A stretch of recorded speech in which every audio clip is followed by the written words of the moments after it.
Welcome to this journey through one of the most disturbing cases ever recorded in the history of West Virginia. Before we begin, I invite you to leave a comment sharing where you're watching from and the exact time you heard this story.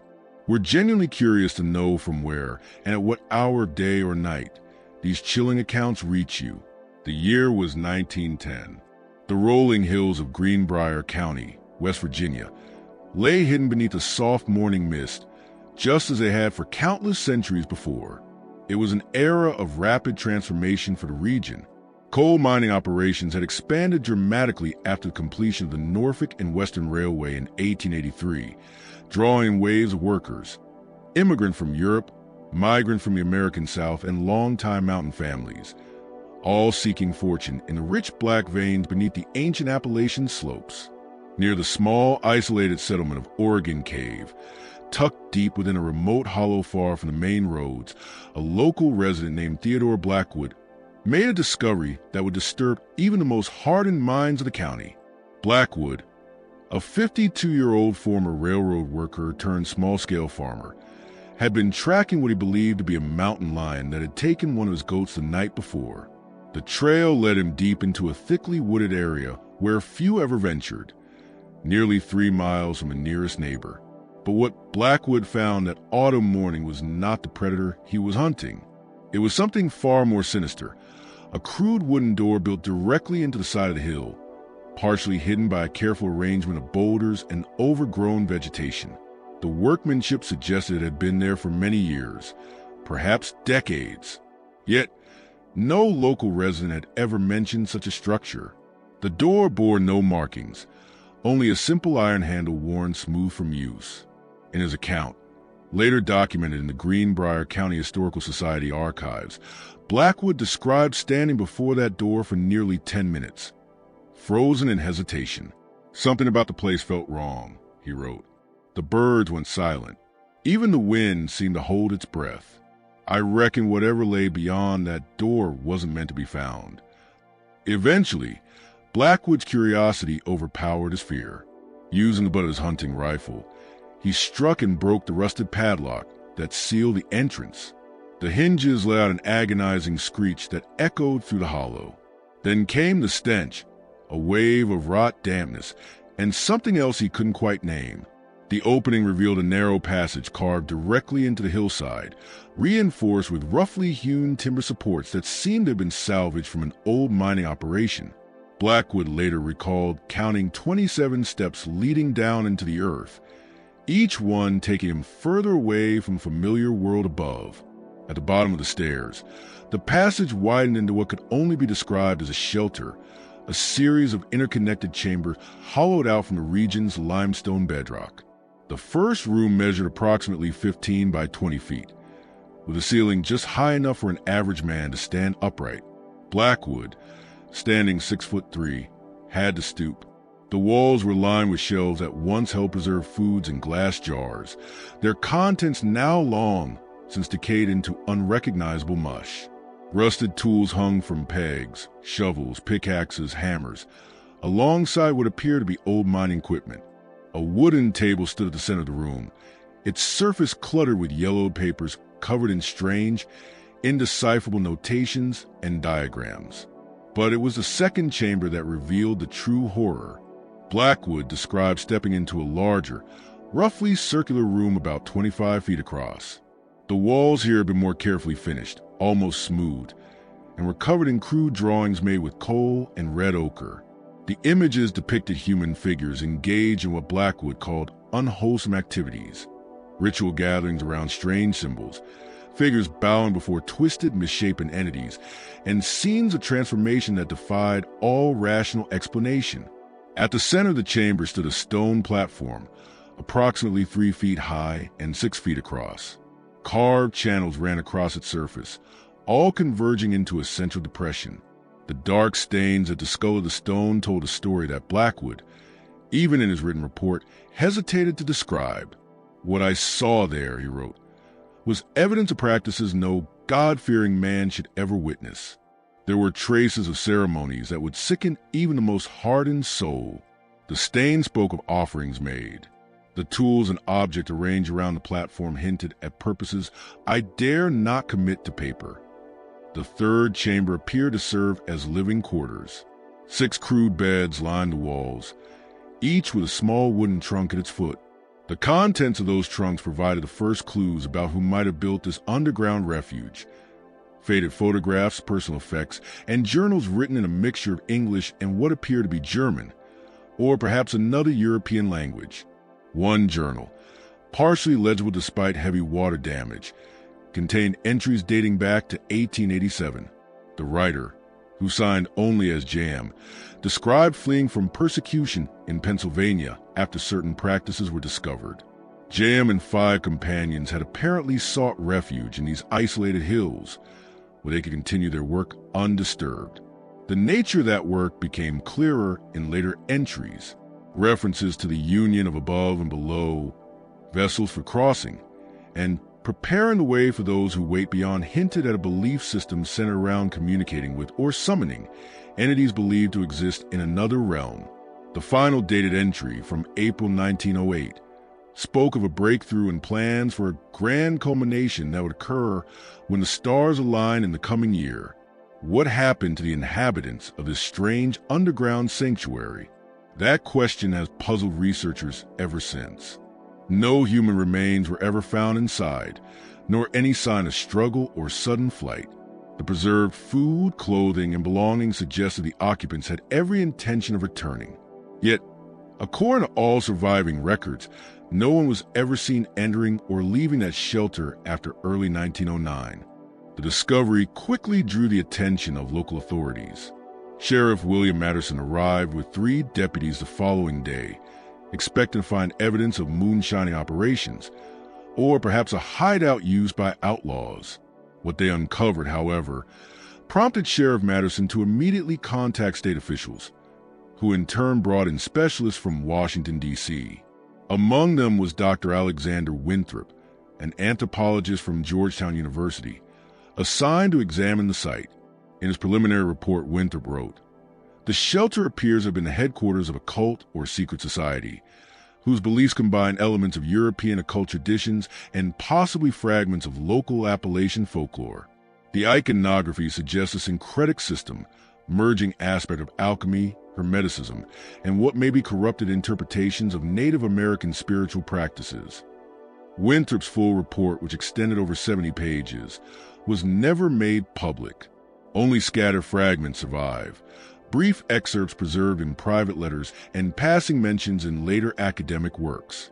One particularly disturbing piece of correspondence, found in a letter Winthrop wrote to a colleague at Harvard, described a hidden recess within the central chamber, a compartment containing artifacts of unknown origin and composition, engraved with markings that defied classification within any known linguistic or symbolic system. The investigation took an unexpected turn when federal officials abruptly sealed the site in December 1910, just 2 months after its discovery. All materials recovered from within the shelter were quietly transported to Washington. Local newspapers that had been reporting on the story suddenly stopped. Articles vanished mid-issue, and witnesses, including Blackwood himself, were sternly instructed not to discuss what they had seen. This sudden and total silence from officials gave rise to rumors and speculation that have persisted ever since. Some believe the shelter was linked to a series of disappearances that had plagued neighboring counties between 1903 and 1908. 5 men and 2 women who vanished without a trace while traveling through the region. Others suggested a connection to the strange lights often reported in the hills near Oregon Cave for nearly a decade before the discovery. James Porter, who served as Greenbrier County Clerk from 1902 to 1918, kept a private journal that contained several references to the event. In an entry dated December 14, 1910, Porter wrote, "Martin from the telegraph office tells me Washington has imposed a complete press blackout regarding the Blackwood discovery. Federal men came to the newspaper office yesterday and seized all photographs and notes. Editor Holmes is furious but powerless. Something about that place has frightened the authorities badly. The historical record offers frustratingly few concrete answers. Most official documents related to the shelter remain classified or have been lost entirely. What little we know comes from private letters, personal journals, and oral histories gathered decades later. One such account came from Emerson Hatfield, whose grandfather had served as one of Sheriff Matterson's deputies. In a 1963 interview with the West Virginia Folklore Society, Hatfield recalled, "My granddaddy wouldn't talk much about what they found in that hillside, said it was better not to speak of such things. But late at night, after a few drinks, he'd let things slip that gave me nightmares as a boy. He talked about symbols that seemed to move when you looked directly at them. Said they found a journal describing rituals where people claimed they could see through the eyes of others, miles away. The worst part was a room they never mentioned in the official report. A small chamber beyond the others, its walls covered in writing in a language none of them had ever seen before or since." The interview with Hatfield revealed yet another chilling detail. According to his grandfather, one of the deputies who entered the shelter with Sheriff Matterson never fully recovered from the experience. Deputy Frank Holloway began suffering from vivid nightmares immediately after the investigation. Within weeks, he became convinced that he was being followed by entities he described only as those who came through. His condition deteriorated rapidly. By February 1911, Holloway had been committed to Western State Hospital in Staunton, Virginia, where he remained until his death 17 years later.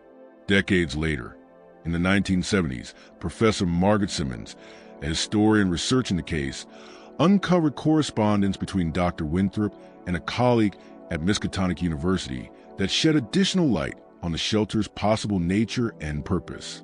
In a letter dated January 1911, Winthrop wrote, "The spatial anomalies we observe defy conventional explanation.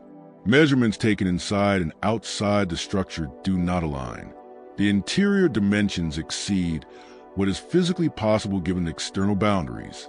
Most disturbing are the acoustics of the central chamber. Voices echo from directions that have no discernible source. My preliminary conclusion, though it strains credibility, is that the builders somehow manipulated the physical properties of space itself." In another letter, dated March 1911, Winthrop described experiments conducted at the site before it was sealed. "We introduced a simple pendulum into the central chamber to observe its oscillation. The results were impossible. The pendulum's motion gradually shifted until it was moving in patterns that violated the most basic physical laws. When retrieved, the metal bob had increased in temperature by 17 degrees, though no energy source was present. Even more troubling, its mass had decreased by approximately 0.4 grams. Where that mass went, I cannot say." Over the following months, Winthrop's letters grew increasingly erratic. His final message to his Miskatonic colleague, written in December 1911, spoke of thinning boundaries and glimpses beyond the veil. Shortly thereafter, he was removed from his position at Georgetown University after delivering a lecture in which he claimed that human knowledge was hopelessly inadequate to comprehend the true nature of reality as revealed in the West Virginia structure. The most intriguing document to surface in recent years is a partial transcript of an apparent interview conducted in 1932 with a man identified only as Subject 27, who claimed to have been a member of the man known only as Subject 27 claimed to have been part of the group that constructed the mysterious shelter. The interview was conducted at Western State Hospital in Staunton, Virginia, where he had been committed after being found wandering in a disoriented state near the West Virginia border. According to the surviving transcript, Subject 27 described the shelter not as a hiding place, but as a doorway, a threshold. He said the group, who called themselves the Seekers of the Resonant Path, believed that certain geological formations in the Appalachian Mountains created what he referred to as thin places, where the boundary between our world and another could become permeable. "We didn't build the chambers," he reportedly said. "We found them. The passages were already there, hidden. We merely opened what had been sealed away." The locals knew, the early settlers, even the natives before them. That's why they avoided that hollow.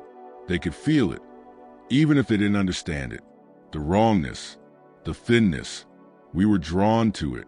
We thought we were clever, insightful, but we were being lured. When asked what had happened to companions, Subject 27's response was unsettlingly cryptic. They crossed over or were taken across. The boundary became too thin during our final ritual. I was outside gathering materials. When I returned, the door was open and they were gone. Not just gone from the shelter, gone from this side entirely. Sometimes I still hear them. They speak to me in dreams, describing what they see. They beg me to join them. They beg me to help them return. The interviewer, Dr. Samuel Morgan, noted that Subject 27 exhibited highly unusual physical symptoms. His pupils would dilate to different sizes independently. His body temperature fluctuated dramatically. Most disturbingly, he appeared able to identify objects placed behind him without any visual cues. At one point, Dr. Morgan placed a pen on the table while the patient faced away. Without turning, Subject 27 said calmly, "The pen is made of silver. It was a gift." The inscription reads, "To Samuel, with gratitude, E.W." Morgan later confirmed the pen had indeed been a gift from a colleague whose initials were E.W. and that the inscription was exactly as stated. Details that Subject 27 could not possibly have known. But perhaps the most disturbing aspect of the entire affair was what happened to those involved in the investigation itself. Of the 7 men who composed the original federal research team, 4 died under mysterious circumstances within 3 years of examining the site. Dr. Alexander Winthrop suffered a severe mental breakdown in 1913 and spent his remaining years in asylum, where he reportedly covered the walls of his cell with recreations of the same strange symbols found in the shelter. Sheriff William Matterson resigned without explanation in 1911 and relocated to Oregon, cutting off all contact with friends and family in West Virginia. As for Theodore Blackwood, the man who first discovered the door in the hillside, he continued to live on his small farm until his death in 1927. Neighbors said he became increasingly reclusive in his final years, boarding up his windows and refusing to step outside after sunset. His personal journal, found after his death, contained deeply paranoid entries, ramblings about watchers in the woods, and voices calling from the hollow. The final entry, dated 3 days before his body was discovered, read, "They are coming closer now. I hear them in the walls. They whisper that I open the way, that I am responsible. They say others will follow, that the way remains open, no matter what the government men believe. They say it was always open and always will be, and that those who know how to look can still find it. God forgive me for what I've done." The physical evidence of the shelter itself has long been lost to time. In the spring of 1912, a series of unusually heavy rains triggered a landslide that apparently collapsed the entrance completely. When government officials returned for further investigation, they found the hillside dramatically altered, with no trace of the doorway that Blackwood had discovered. Repeated attempts to relocate the site using old survey data have failed, leading some to suggest that the coordinates were deliberately falsified in official records. One persistent rumor claims the landslide wasn't natural at all, that it was engineered to seal the site permanently. Harold Jenkins, whose father worked for the U.S. Geological Survey in the region at that time, passed down a chilling family story. Dad said they brought in explosives, not just a few charges, but enough to reshape that whole hillside. They set charges deep in the ground to collapse not only the entrance but the entire tunnel system. What scared me most was that he said they didn't just do it once. They had to go back 3 times because the tunnels kept reopening. The most recent development in this long and mysterious case came in 1968, when construction workers building a new highway through Greenbrier County uncovered what appeared to be part of a man-made tunnel, roughly 2 miles from the supposed location of the original shelter. Work was immediately halted, and the area was swiftly cordoned off by authorities. No official explanation was ever released, and a planned highway route was mysteriously altered to bypass the area entirely. Local residents reported seeing military vehicles and personnel around the site for several weeks after the discovery. One of the workers, Martin Greaves, later told a local newspaper that before being ordered to leave the site, he saw men in unmarked uniforms removing metal containers and what appeared to be stone tablets from the exposed tunnel. Shortly afterward, Greaves was visited by government officials who forced him to retract his statement, which he publicly did. But in a private account shared years later with his family, Greaves revealed additional details not included in that retraction. According to his daughter, Caroline Greaves Patterson, her father described seeing a door made of some kind of metal I'd never seen before, not steel or iron, something else. It had symbols all over it, she recalled him saying, the same kind that were carved into those stone tablets they were carrying out. The spookiest thing was that none of our equipment could cut through it. Diamond drill bits just shattered against it. Eventually, they brought in some kind of specialized equipment I'd never seen before. That's when they kicked us all out and made us sign those. Avoids the place too. Birds fall silent as you approach, and even the wind seems to slow, as if reluctant to pass through. Locals say that if you stand still long enough, you can feel something deep beneath your feet, a low vibration, like a heartbeat buried under the earth. Some claim to hear faint voices carried through the trees, whispers that vanish when you try to listen closely. Over the years, hikers have reported strange lights flickering between the trees, shapes moving just beyond the edge of sight, and sudden temperature drops that make the air feel unnaturally heavy. Even electronic devices, phones, GPS units, radios, fail to work near the old hollow. It's as though the land itself resists being recorded or measured.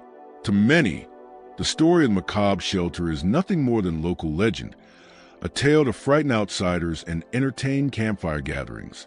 But for others, it remains an unsolved chapter in Appalachian history, a dark thread woven through generations of whispers, missing persons, and hidden truths. Was it a natural formation, a forgotten government experiment, or something far older, something that predates human history in these mountains? No one can say for certain. Yet the evidence, scattered through official archives and family journals, points to something more than folklore, something intelligent, something waiting. Even now, over a century later, there are those who believe the doorway was never truly sealed. They say the barrier between our world and whatever lies beyond still thins in that place, and that if you walk deep enough into those woods, past the silence and the still air, you might just find what remains of macabre shelter, its entrance hidden beneath roots and stone, still breathing faintly in the dark. Some who claim to have gone searching never came back. Others returned different. They spoke of patterns of sound, of dreams filled with glowing symbols that pulse like living things, of a feeling that something had looked back at them through the cracks in the world. To this day, the hollow remains untouched, avoided by hunters, surveyors, and those who know the old stories. They say the ground there hums when the moon is full, and that shadows move where no light falls. Wherever the truth may be, one thing is certain. The macabre shelter was open once, and the mountains have never forgotten, trespassing somewhere that wasn't meant for human presence. There was a vibration in the ground, not sound exactly, but a pressure you could feel in your bones. Cameras glitched, batteries drained, and the audio equipment kept picking up this low hum that wasn't there when we listened in real time. It only showed up in playback, like something just beneath the edge of hearing. Harrington's production never resumed. The footage they had recorded, nearly 40 hours of interviews, drone shots, and location scouting, was reportedly seized by unnamed officials citing national security concerns. None of it has ever been released. Crew members signed non-disclosure agreements shortly afterward. Two later claimed that they continued to hear the same overlapping voices in their dreams for months after leaving West Virginia. Since that failed documentary, no official expeditions have returned to the site. Yet, small independent groups still venture into the region, drawn by curiosity, obsession, or something they can't quite explain. Most return empty-handed, though a few come back with recordings. Faint tones buried in static, symbols carved into trees, strange fluctuations on magnetometers. One 2017 report from an amateur research collective described finding a depression in the hillside that emitted measurable electromagnetic pulses in repeating cycles lasting approximately 6 minutes each. The group camped nearby for one night before abruptly abandoning their equipment. Their field log ends mid-sentence. Today, the hollow remains unmarked on any official maps. Locals still refuse to speak of it directly, referring to it only as a quiet place or the wrong hollow. Visitors who attempt to find it describe the forest as unnaturally still, the air dense and electric. Some say that even the light there feels different, muted, as if filtered through deep water. At night, strange luminescent shapes are occasionally reported moving among the trees. Pale, slow-gliding forms that vanish when approached. Dogs refuse to enter the area, whining and backing away with their tails between their legs. Those few who claim to spend time near the hollow for extended periods report recurring dreams of doorways, circles of stone, and voices calling from beneath the earth. Despite over a century of rumors, speculation, and scattered evidence, the true nature of the Oregon Cave shelter remains unresolved. Government files are still missing or redacted. First-hand witnesses are long dead. Yet, each generation brings new accounts, fresh signs that whatever was awakened there in 1910 has never fully gone silent. The mountains of West Virginia hold their secrets tightly, but those who live in their shadow know one thing for certain. There are places in this world where the veil between realities grows thin, and when the wind turns just right, carrying whispers in forgotten tongues, it's best to keep walking and never, under any circumstances, try to find where those voices are coming from. It felt like we were being observed by something we couldn't perceive.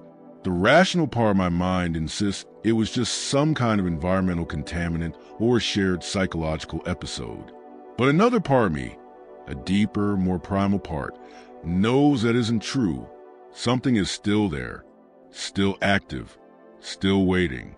What makes this case particularly unsettling is how completely it was suppressed. Unlike other historical mysteries that drew ongoing press coverage and public debate, the discovery of the shelter was effectively erased from public conversation within just a few months. Even local newspapers, which normally jumped at the chance to sensationalize such events, went silent after their initial reports. This official silence has led many to suspect government involvement that went far beyond a simple concern for public order. Conspiracy theories range from claims that the shelter contained evidence of advanced technology to speculation that it held proof of non-human intelligence. More cautious interpretations suggest that authorities may have been worried about the shelter's potential connections to anarchist or revolutionary groups active during that time. A letter found among the personal papers of Congressman James Hughes, who represented West Virginia's 5th District from 1903 to 1913, offers one of the few glimpses into official thinking about the case. Writing to a colleague on the House Committee on Military Affairs in February 1911, Hughes stated, "The situation in Greenbrier County has been contained for the present. President Taft has been briefed personally and agrees that complete suppression is the only responsible course. What was discovered is beyond the public's ability to comprehend without causing widespread alarm. The specialists assure me the site has been rendered permanently inaccessible. We can only hope their confidence is justified." The letter continues with a passage that has fueled decades of speculation. Most troubling is a possibility that similar locations exist elsewhere. The team reports that the site contained maps indicating at least 7 other locations across the eastern mountains. Search efforts are underway, disguised as geological surveys. So far, 2 additional sites have been located and secured. I need not remind you the absolute necessity of discretion in this matter. No official record exists of these additional sites, nor the maps reportedly found in the shelter. When questioned about the letter in 1962, the elderly Hughes claimed to have no memory of writing it and suggested it might be a forgery. Handwriting experts, however, later confirmed its authenticity. Whatever the truth may be, time has made definitive answers nearly impossible. Those who had first-hand knowledge of the discovery are long gone. Official documents remain lost or sealed away. Physical evidence has been scattered or destroyed. What's left is a lingering sense of something significant and deeply disturbing. It was a brief glimpse into the unknown, quickly buried again, yet leaving behind faint traces in historical records and local memory. Perhaps it's fitting, because the shelter itself, according to surviving accounts, was said to concern boundaries and thresholds, the very places where the known world meets something far beyond ordinary understanding. In the rolling hills of West Virginia, beneath the ancient Appalachian soil, secrets remain buried. And sometimes, as Theodore Blackwood discovered on that autumn morning in 1910, the boundary between what we know and what we fear to know is nothing more than a wooden door waiting to be opened. The passage of time hasn't diminished local fascination with the case. As recently as 2018, a group of amateur researchers tried to pinpoint the shelter's location using historical records and ground-penetrating radar. Their expedition was cut short when several members suffered severe disorientation, and one experienced an unexplained seizure during the search. One of those researchers, Rebecca Morrison, later published an account of what happened on an online forum dedicated to Appalachian mysteries. "We'd been in the woods for about 3 hours when the equipment started failing," she wrote. "First, all of our GPS units stopped working, every single one at the same time. Then our phones died, even though we'd charged them fully that morning. The compass was the last to go. The needle just started spinning nonstop. That's when we realized how quiet it had become. No birds, no insects, not even the wind in the trees. It was like someone had flipped a switch and turned the forest off." Morrison described how the group became increasingly disoriented as they tried to find their way back to their vehicles. "We should have been able to just walk downhill to reach the road, but somehow we kept ending up back in the same clearing.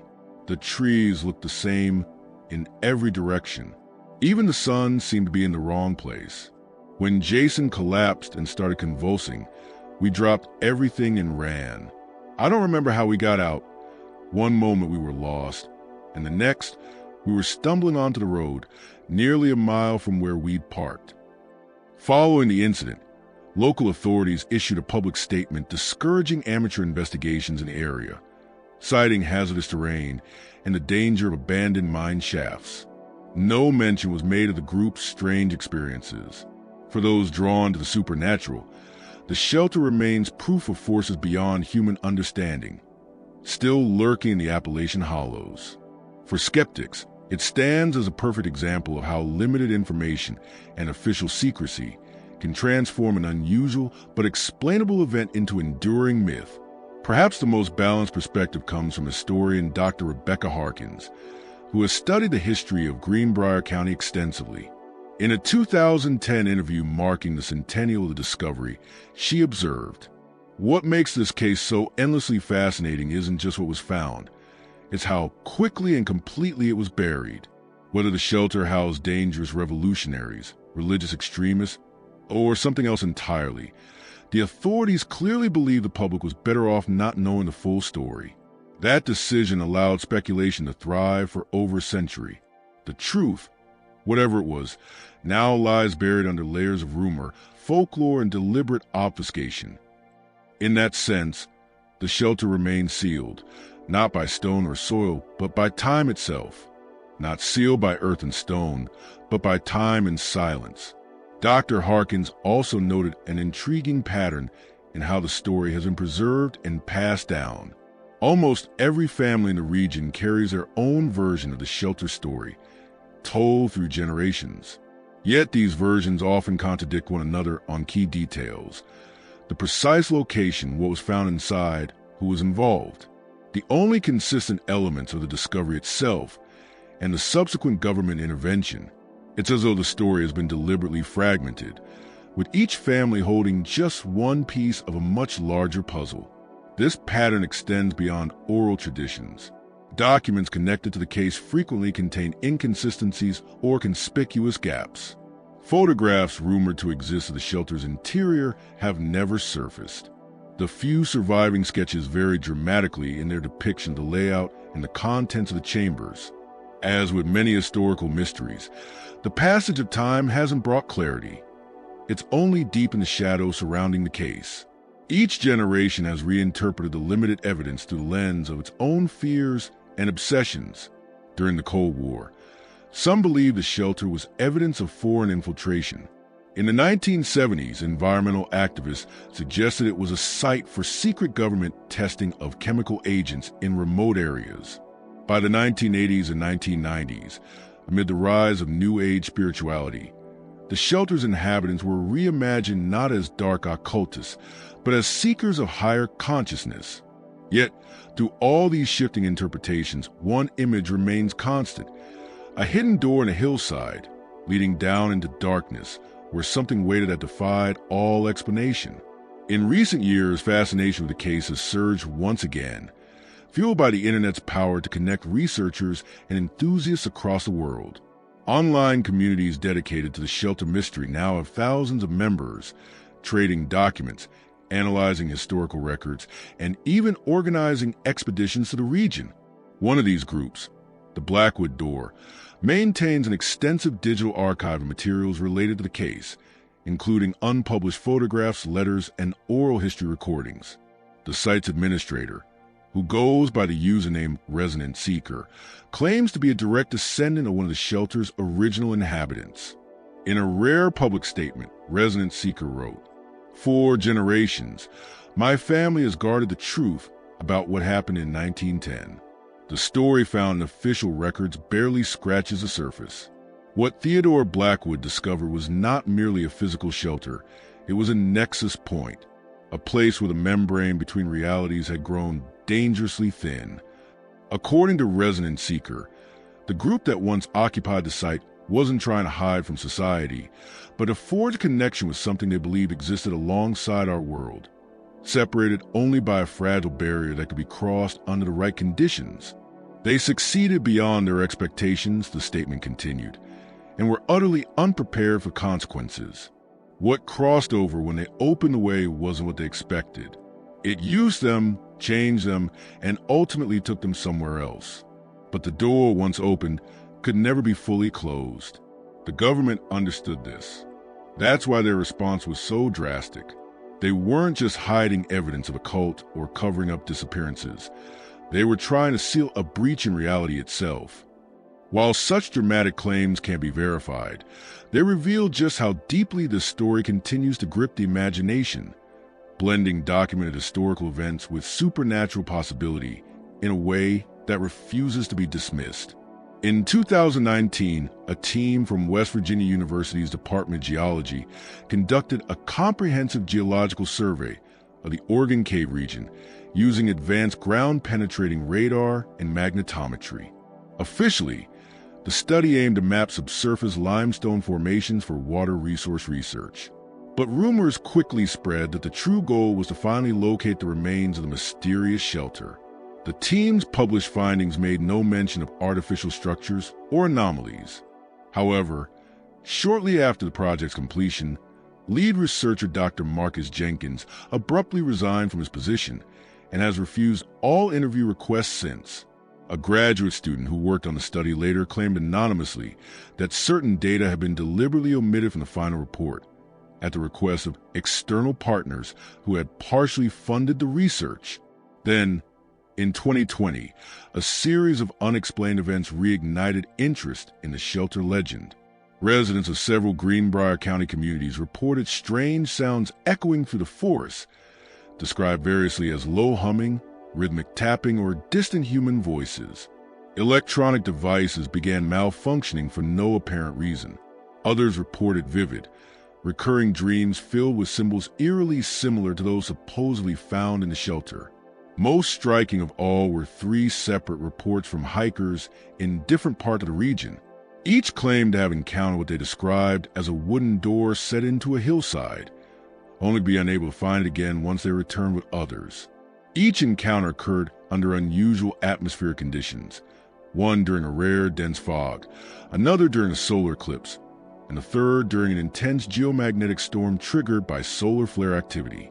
Local authorities dismissed these stories as a product of imagination, a mixture of suggestion local legend, and the powerful influence of the shelter myth on the regional psyche.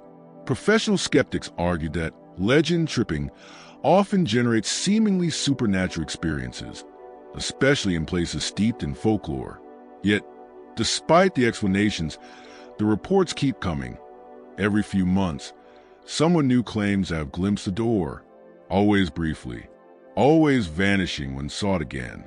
In the end, perhaps the most disturbing aspect of the story isn't what was found behind that door, but what implies that such doorways might exist elsewhere, hidden across the landscape we think we know. Thresholds of something that exists parallel to our own world, divided only by boundaries far thinner than we dare to imagine. And in the hollow where Theodore Blackwood once made his discovery, the discovery made over a century ago still exists, though few can agree on its exact location. Trees still grow there. The rain still falls. Seasons change.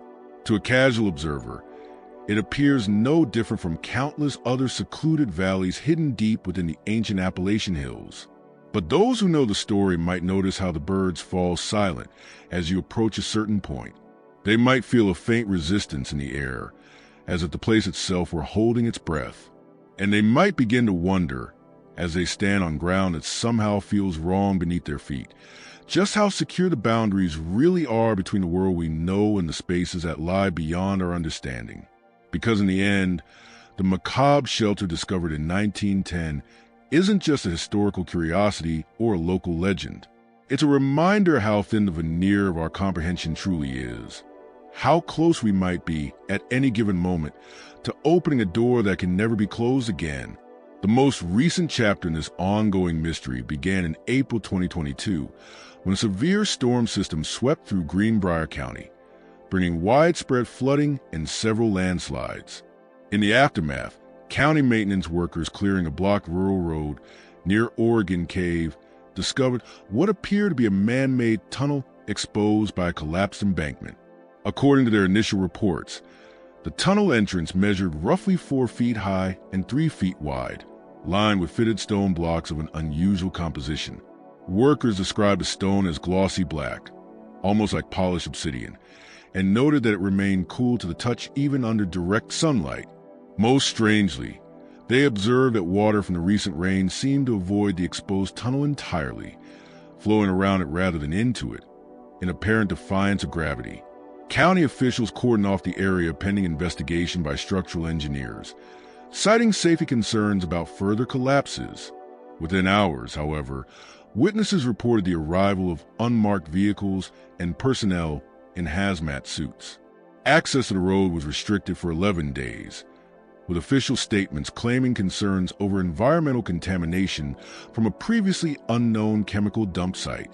When the road reopened, the exposed tunnel was gone. The embankment showed clear signs of reconstruction, reinforced with fresh concrete. Workers involved in the original discovery were quietly reassigned to projects elsewhere in the county. Inquiries to local officials about the tunnel were met with firm denials that anything unusual had ever been found. One maintenance worker, speaking on condition of anonymity, told a local blogger, "What they're saying now isn't what happened. We found something old down there, something that shouldn't have been there. The inside of that tunnel wasn't natural. The walls had writing on them, symbols like nothing I've ever seen, and there was this smell coming from inside. Not bad exactly, just wrong somehow. It made my head hurt just being near it." Whatever they did during those 11 days, they went to a lot of trouble to make sure nobody ever finds that place again. No photographs of the tunnel have ever surfaced, though rumors persist that one of the workers managed to capture images on his phone before the authorities arrived. If such photos exist, they have never been made public. This incident, whether connected to the 1910 shelter or not, demonstrates how the same pattern of discovery and suppression continues to repeat itself across the region. Strange findings are quickly contained and obscured. Official explanations strain credulity, and lingering questions never find satisfying answers. Perhaps most disturbing are the changes reportedly observed in those who were first on the scene at the exposed tunnel. Co-workers describe him as withdrawn, plagued by persistent headaches and sleep disturbances. Several took extended leaves of absence. One abruptly relocated to another state, without explanation. These details echo the accounts of those who encountered the original shelter, the psychological effects that followed exposure to whatever waited below the ground. From Theodore Blackwood to Sheriff Matterson's deputies, from the federal researchers to construction workers in 1968, a consistent pattern emerges. Contact with these underground structures leaves an indelible mark on those who experience it. The story of the macabre shelter continues to evolve, each new incident adding layers to a mystery that spans generations. Whether understood as a historical anomaly, a cautionary tale about the dangers lurking in isolated places, or evidence of something beyond conventional understanding, the case remains an unsettling reminder of the unknown spaces that exist beside the world we think we know. In the rolling hills of West Virginia, beneath the ancient Appalachian mountains that have stood watch since before human memory, something waits. Perhaps it has always waited there, existing in the hollow spaces beneath the surface, separated from our everyday reality by barriers of earth, stone, and something far less tangible. Sometimes, as Theodore Blackwood discovered on that autumn morning in 1910, those boundaries reveal themselves as simple wooden doors built into hillsides, almost inviting someone to open them. Sometimes they appear as strange tunnels uncovered by storms, or anomalous chambers discovered during geological surveys, or symbols carved into cave walls that seem to shift when viewed directly. The true nature of what exists beyond these thresholds remains unknown, perhaps unknowable by any conventional means.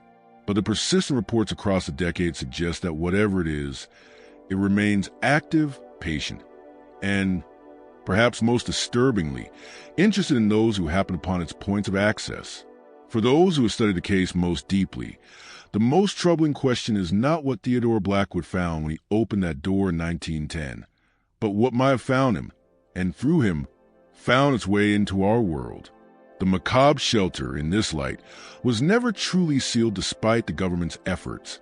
The landslide, the explosives, the concrete. These physical barriers address only the most visible access point. But if the accounts of thin places and permeable boundaries hold any truth, then other doors exist, waiting to be discovered, or perhaps to open themselves when the conditions are right. In the words of Dr. Alexander Winthrop, written shortly before his mental collapse, we delude ourselves with the comforting belief that reality is stable and singular. The truth, as revealed by the West Virginia structure, is far more disturbing. The boundaries we take for granted are neither solid nor permanent. They flex thin and sometimes tear entirely. What lies beyond these ruptures is not empty space, but something occupied and aware. Our conventional understanding provides no framework for comprehending such entities, leaving us vulnerable to their influence. We open a door believing ourselves the discoverers, never considering that perhaps, from the other side, we were the discovered. As you travel the back roads of West Virginia, winding through ancient mountains and isolated hollows where cell signals fade and GPS units falter, remember this. Not all doors are meant to be opened. Not all discoveries are benign. Sometimes the line between curiosity and danger is as thin as a wooden door set into a hillside, waiting for someone who cannot resist the temptation to see what lies beyond. And if you should happen upon such a door, remember Theodore Blackwood and what his discovery cost him. Remember the 6 men who vanished without a trace. Remember the investigators driven to madness or silence. Consider that some mysteries are better left unexplored, some doors better left unopened. For in the hills of West Virginia, some secrets have waited far longer than human memory, and may continue waiting long after we are gone.